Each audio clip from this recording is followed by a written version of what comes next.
Welcome. We're going to be working with the essay by Delores Williams from Cross-Examinations, Readings on the Meaning of the Cross today. This is a fantastic anthology that I highly recommend. One of the best of its kind I've ever seen. All the figures listed here are well known for their writings on the cross. Most of them have published books on it. And she gets everyone to write new essays just for this volume. And so it's a great collection of very diverse views. These people do not all agree with one another, but they're all representatives of major traditions. So I highly recommend this book. And of course, we'll be reading out of it the selections from Delores Williams and that which this is about, and then JoAnne Marie Terrell in our other one. Williams was really came to notice when she wrote sort of a landmark womanist text, among many other things she's done, Sisters in the Wilderness, The Challenge of Womanist God Talk in 1993. This essay is more recent and is somewhat updated version of some of her ideas here. She's focused here on the common teaching that sinful humankind has been redeemed because Jesus died on the cross in place of humans, thereby taking human sin upon himself. And here, this puts Jesus in the role of a surrogate, where he takes the place of humanity. And this, she says, lends an aura of the sacred to surrogacy, which for black women in the USA has been rampant and oppressive for centuries, during slavery, during Jim Crow, and ongoing in many roles, including as surrogate mothers and even as surrogate sex partners. So she wants to then resist anything which is going to leave this aura of the sacred to the idea of what is going on in the cross. So whether it's coerced, it's the will of God overruling the will of Jesus, it's voluntary, it's the will of Jesus to die on the cross, or it's both, as she sees it in Moltmann. The question is, can there be salvific images of power and Christian images of oppression? For example, images of Jesus on the cross, and when you consider that, if, for instance, I were to volunteer to be a slave or to suffer execution, even though I'm innocent, if someone did that, would that make the slavery or the unjust execution acceptable? Well, clearly not. For as Williams rightly points out, even if someone was to do it voluntarily, either the slavery or the killing of the innocent is still wrong. So she goes first through, and I'm not going to cover this, I'll leave it for you to do in the reading, the ways in which black women have been asked or required to be surrogates in ways that have been dehumanizing. And then she puts it in the context of historic attempts to make the Christian theory of atonement believable. Now, before I go into this, a brief digression. Is this the function of theories of atonement, to make atonement believable? What are other possibilities or issues involved? What we might do when we talk atonement? For many, including Wesley and Schleiermacher, the reality of the experience of being atoned for is the starting point. And atonement theories are an attempt to explain that reality, not an attempt to make it believable. But then again, perhaps, and I actually think this is the case, perhaps Williams has in mind people's inability to believe their experience of the reality of atonement is real, because it's too marvelous or it's too undeserved. You can think of the hymn Amazing Grace in this regard. So they look to atonement theory to help them believe what they experience, which is so stupendous and unexpected that the temptation is to believe it could not possibly be real. Now, I think at points the attempt to explain how atonement works particularly when that explanation includes justification of grace, right? Atonement theory has turned into an unintended then negation of reality of grace, insofar as the atonement theories instantiate tit-for-tat explanatory economies. In other words, a price has to be paid, Jesus pays the price, so atonement is achieved. This gives us the closure of an economy, right? It all makes sense, it's all justified, but it masks the critical question concerning the justification, the reason, the acceptability to have in this accounting Jesus, an innocent, pay the price. And this is to raise again the question that Williams raises: how can that possibly be acceptable? Even if it's Jesus, it's not an acceptable thing to do.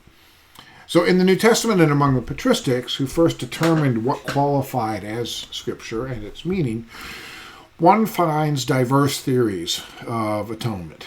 There was no great council that established an orthodox doctrine of the atonement, although one may be implicit in the creed of the Council of Constantinople from 381. And there, Gregory of Nazianzus famously argued for the homoousion, defending that in that way the earlier formulation of the Council of Nicaea with the refrain, that which is not assumed, which is not redeemed. And so he says it can't be just the spirit of the human that's assumed, it has to be everything about the human that's assumed by Jesus. And that would seem to make it clear that the debate was centered actually upon redemption or atonement. And I would note here that Nazianzus must be understood within a Platonic frame. This is the frame within which all the patristics operated. And remember, this is the Platonic sort of frame within which Schleiermacher operated. Now, I think we should read believable in Williams in terms of making it real, not in terms of making it logical, but in terms of theology as poetry, theology which helps to awaken us to a reality and makes it real. In this sense, I would argue that we should not have an atonement theory insofar as that is meant in terms of justifying redemption, instead of witnessing to grace, in that sense, making it real for us and others. To offer an atonement theory that justifies redemption is to commit a category mistake, because it entails defining grace in terms of the economy of justice, receiving one's due. Or if I receive something that's not due, someone else receives that due, right? That would be the surrogacy, the substitute sort of atonement, where somehow it's acceptable for someone innocent to be punished, which is unacceptable on its face, so it doesn't work.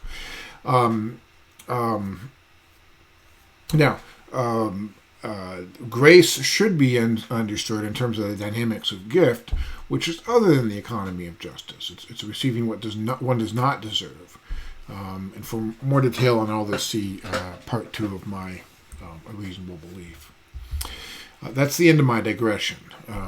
So let me get back into the historic attempts to make Christian theory of atonement believable, many of which, in accord with Williams, agreement with Williams, I would reject insofar as they commit the category mistake of offering a theory of atonement. One of the earliest was Origen, 183 to 53. He lives in the 2nd and 3rd centuries. He articulated a ransom theory. Jesus' death is the ransom paid for our sins. The strength of the ransom theory is a picture of a loving God willing to sacrifice for the sake of humanity. And this, the plight of humanity is not the responsibility of God, but the work of the devil. That's another strength of the ransom theory. And it conveys and reflects a sense for the weight or seriousness of sin, the sense that somebody has to pay the ransom. It sees sin as a power that holds humans captive. So it can foster compassion for those who are ensnared by sin. And this goes together with Paul's use of the word sin in the singular, where we are ensnared by sin, this great force that has us, and has us as, in that sense, like hostages. The weaknesses of the ransom theory, well, first, ransom to whom? Who is the ransom owed? It appears to be a ransom paid to the devil, or philosophically, not literally, to a principle of justice, which is somehow okay with accepting the punishment of the innocent as the ransom. Whatever or whomever the ransom is paid to is, in this sense, co-equal with God. So ransom theory is inherently dualistic. In the sense, it's contrary to the doctrine of creation ex nihilo. That is, it's contrary to monotheism, because this is another principle that God must pay off. Grace is not, in that sense, sufficient of God. Moreover, though typically proponents of this theory see humans as guilty or sinful, those who are taken hostage until one pays a ransom are not guilty or sinful. So the analogy is problematic. And again, with all these theories, all of the ones that kind of carried weight, it may not be that we're looking for an absolutely positive theory.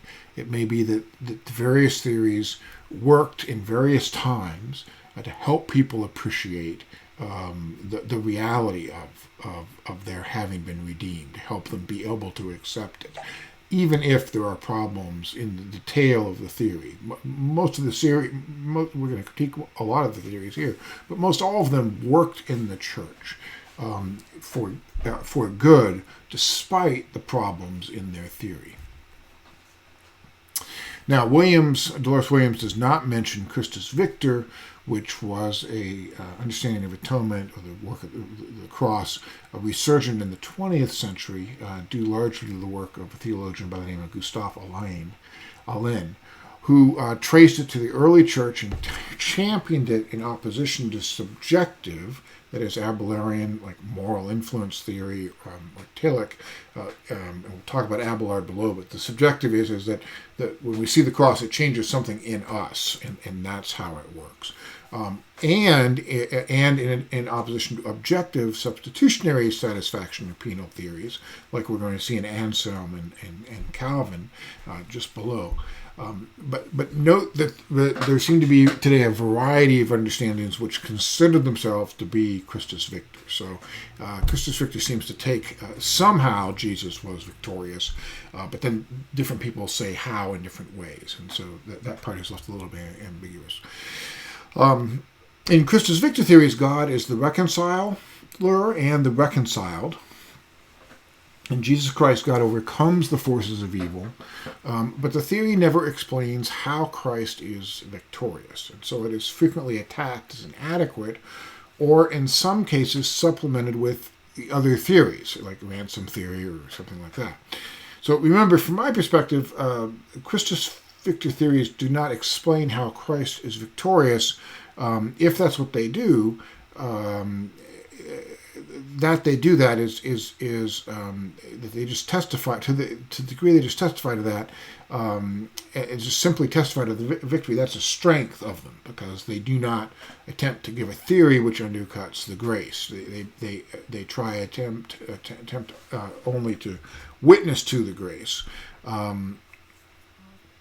And perhaps Williams does not mention Christus Victor theories because she includes it under the dynamics of ransom theory, or perhaps she agrees with those who maintain it does not actually provide any theory of atonement. She may also not endorse it because of the imagery. The imagery of the title, Christus Victor, is a bit militaristic. This would be my concern with it. So, Anselm, classic theory, may be the most predominant in the last millennium, especially as adapted by the reformers.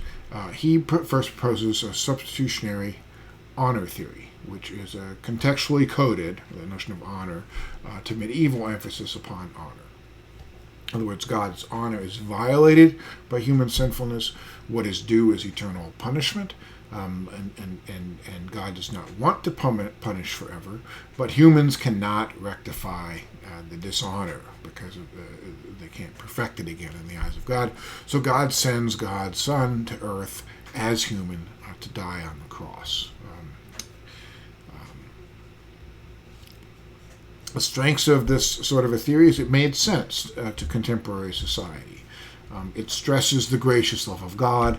It takes sin seriously. in this way, it helped people, to take their experience of redemption and have a way of saying, yes, this is real. It helps them to make it real. The weakness is it's intrinsically unjust. Again, to find good in innocent suffering, in the innocent suffering punishment due to the guilt of others, is intrinsically unjust. Put otherwise, the economy of justice is rendered ultimate. Grace is hidden within the decision to substitute someone else for the innocent as a gift, but that grace itself would unwind the necessity of providing an economy of justice, because why decide to do that, to fulfill that theory? That initial decision then becomes the point. Why would you do that? That is the gracious point, which is the whole point of the theory in the first place. So the theory only hides the question of the character of the grace, which extends love despite the offense,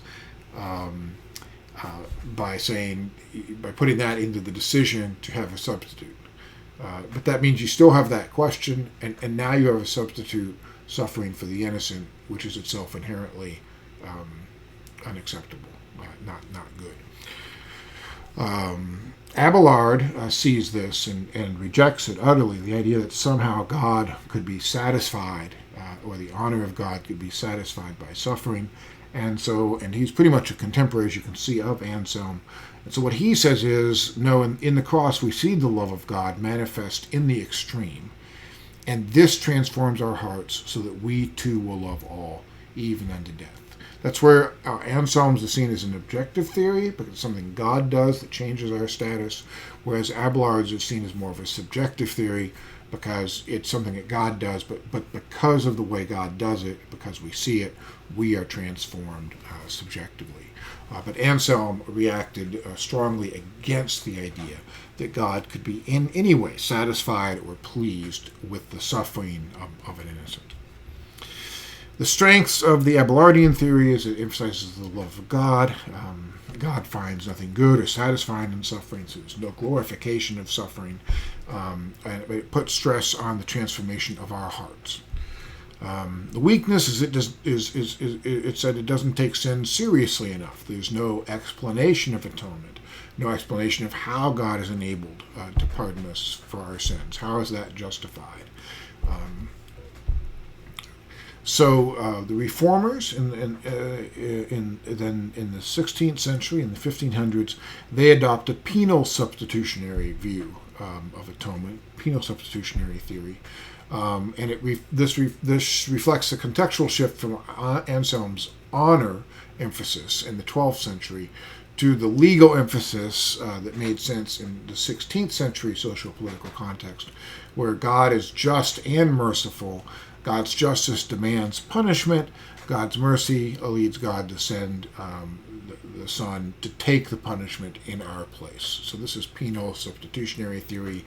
Clearly, this is the Son working as a surrogate, so it's something that Williams is rejecting. The strengths, again, is it takes sin very seriously, and it does not undercut demands for justice. The weakness is it glorifies suffering, for somehow suffering satisfies a divine sense of justice. And there's, again, no explanation for the inherent injustice of a substitution, for the innocent to suffer. And so mercy is inadequately theorized. So in addition to Christus Victor, which Williams does not name, and in addition to the standard modern theories we've just talked about, I would include, following Gregory of Nazianzus and Friedrich Schleiermacher, what I will call a Platonic atonement theory. I don't know if there's a name for it, so I'm just going to call it that, and maybe someday there'll be a name out there for it. Again, this is working off of Nazianzus' that which is not assumed is not redeemed, which makes it the homoousios is part of an explanation for the character of atonement. It's not often portrayed as an atonement theory in the modern history of doctrines, but that's because the medieval and the modern West is Aristotelian. And Platonic atonement theory is still is Aristotelian. Platonic atonement theory is still visible in Eastern Orthodoxy, which remains very Platonic, and in particular its understanding of deification. For deification puts emphasis on the incarnation in its totality, birth, life, and death. It doesn't exclude the cross, but it's not focused on the cross. It's focused on the Christ event, where the human and the divine are united, and in this way the form of the human is deified and brought back into union with God. In this sense, it's essentially Platonic. As we saw before, this is Schleiermacher's understanding. Schleiermacher, who, not coincidentally, is the great German translator of Plato. On Schleiermacher's reasoning, as a result of the human Jesus, as a result of Jesus' perfect fidelity to God consciousness, not just Jesus' individual humanity, but the form of the human, that is the primary substance of the human, is redeemed. And since we too are human by virtue of our participation in the form of the human, we too are redeemed through the fidelity of Jesus Christ, which that fidelity, that perfect God consciousness that lasts through Jesus' life, even the death on the cross, that is what brings a perfection to the form of the human. And in that sense, we all participate in that perfection of the form, and we are all deified. So again, this parallels the Eastern Orthodox understanding of redemption. At least Eastern Orthodox thought is now influenced much as well by Western understanding, Aristotelian. So that'd be, but the classic Eastern Orthodox notion on deification would go along with this. But Eastern Orthodoxy today is a more complex phenomenon than that. So in sum, we have Origen with his ransom theory.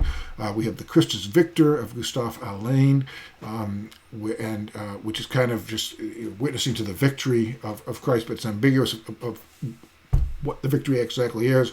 We have the Platonic atonement theory, I've called it, of Nazianzus, that is in some Eastern Orthodox thought, and then Schleiermacher, again, Williams does not cover this. And we have Anselm with the substitutionary theory based on honor-based.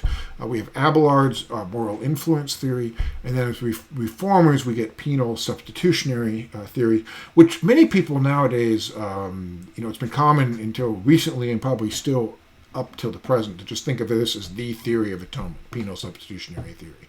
And that would be the case even in the mainline churches. Now, the positive point that Delores Williams takes from all these theories, so I wanted to kind of unpack the theories and then give you their strengths and weaknesses as they've been discerned by different people.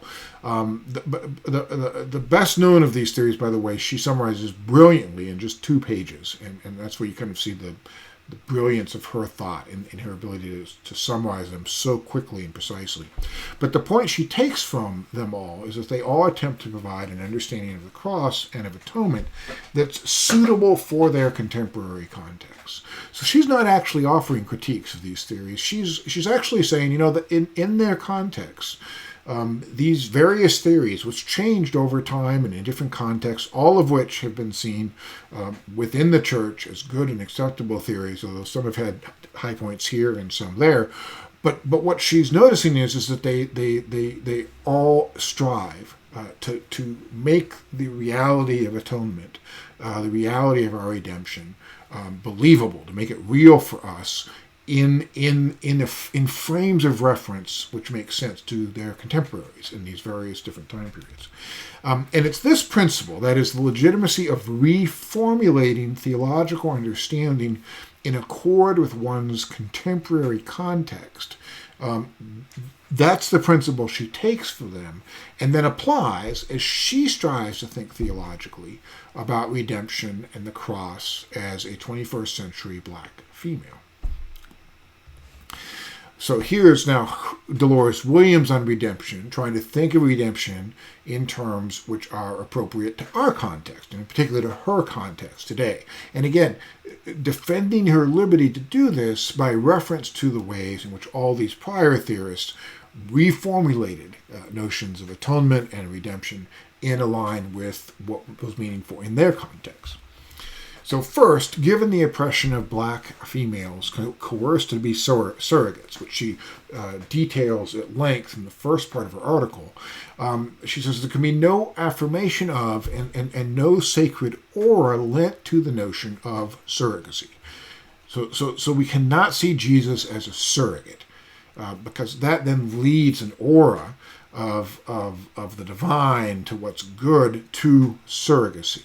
And that would be devastating in this context. As I've said, it doesn't really make sense in any context, but in particular in a context in which people are being oppressed explicitly by surrogacy, that is not an acceptable way to understand our redemption and communicate it. In our context, all theories then, according to Williams, must be rejected or modified, so there is no celebration of surrogacy. So she says, love is not manifest in death on the cross. Love is the manifest in the ministerial life of Jesus. So when it comes to thinking about the cross and thinking about our redemption and our atonement, the focus should not be on the cross, but on the ministerial life of Jesus, what Jesus does in his life. The cross only represents historical evil trying to defeat good. Not the good itself. It's the ministry of Jesus which is good, what Jesus is doing for us. The cross represents what is evil in history, killing that and killing Jesus. The resurrection of Jesus and the resulting flourishing of God's Spirit represent the life of the ministerial vision, gaining victory over the evil that attempted to kill it. And then the idea that Jesus' death on the cross saved humans is hard to believe today. And for the reasons I've given, is that people increasingly understand this, that the idea that punishing killing one person for the sake of others, if that person is innocent, is itself unjust. So that doesn't give us a justification why everything turns out to be okay.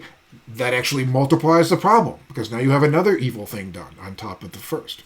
So she says it's more intelligent to understand that redemption had to do with God through Jesus, giving humankind a new vision to see resources for positive, abundant, relational life. So remember, she's not criticizing Jesus, right, or even the Gospels. She's criticizing a certain interpretation of what the cross meant and how it signifies. And she's saying that this popular understanding of the cross not only lends an aura of the sacred and acceptability to surrogacy, but surrogacy is inherently unjust. And so this notion of substitutionary atonement, whether it's theory-based or penal-based, this notion of substitutionary atonement is wrapped up in the very idea of the substitute is itself unacceptable. But that doesn't mean you shouldn't throw out the story of the work of Jesus. It's just let's focus on what built up from this, she says. That Jesus' ministerial life, what Jesus did, right, all the good that's there, all the possibilities for abundance there, all that we're called to there, and then see the cross as that which is, that is the world, that which is evil in the world, which is looking to strike that down, which we also face today. So the image of Jesus on the cross is the image of human sin in its most desecrated form. Because when you look at Jesus on the cross, what you're not seeing is substitutionary atonement, where the cross itself becomes a good thing. What you're seeing is evil, what evil does to God in this world, what evil does to the good in this world. And insofar as this was against Jesus, who was blameless, who strove to share this abundance, we're seeing evil in its most desecrated form. So Jesus conquered sin for Williams, Jesus conquered sin in life for Williams, not in death.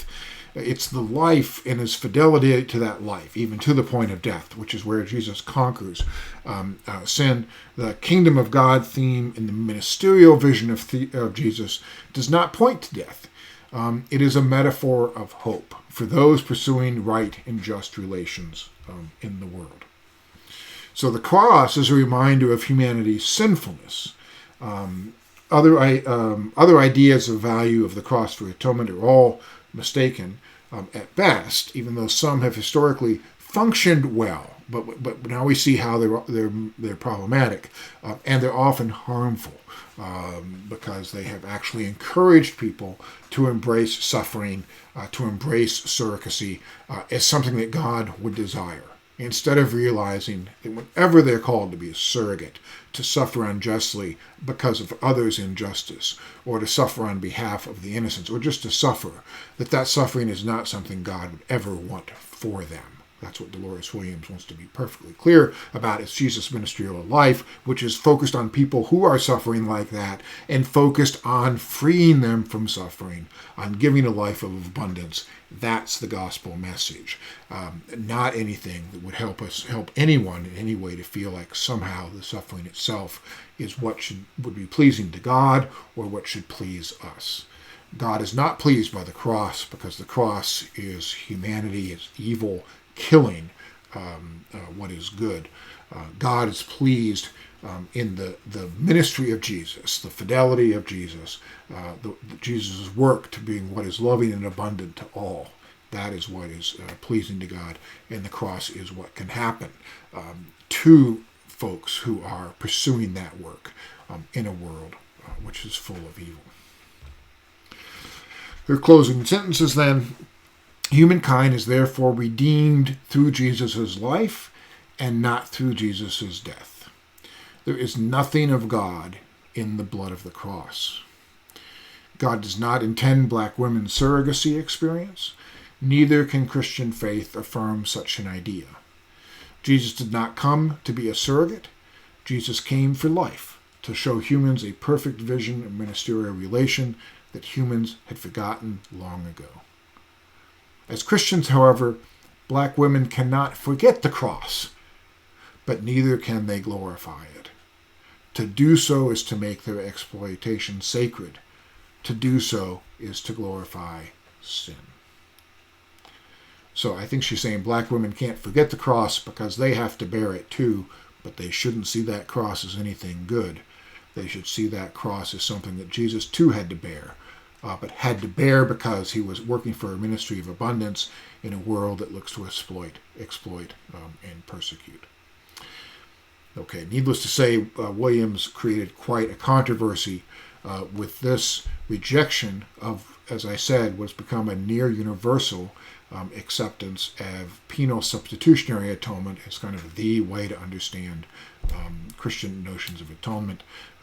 Hopefully this will give you something to think about, since a lot of you may have been raised with that idea, and you can now consider the various ways that Williams raises some pretty significant points and questions about whether or not that's an idea that should continue to be a central idea, even if in some ways it may have helped people to affirm the experience of redemption that they had. JoAnne Terrell, who we'll be looking at next essay, qualifies this further in disagreement to some degree with Williams, but looking to give further nuance to how we can understand the cross in a productive way.